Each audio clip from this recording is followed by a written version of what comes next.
warbaahinta ula hadlay madaxweynaha jamhuuriyadda Soomaaliland mudane muuse bixi16 iyo raysal wasaaraha wadanka itobiya master several issues about security,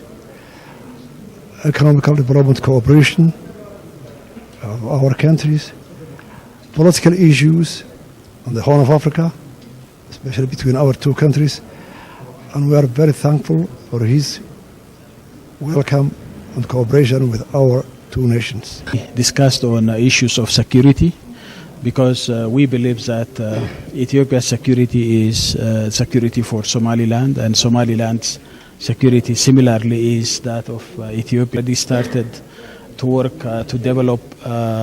Barbara corridor together with Somaliland, and we continue on with our partners to develop this corridor so that we benefit from this development in a win-win manner.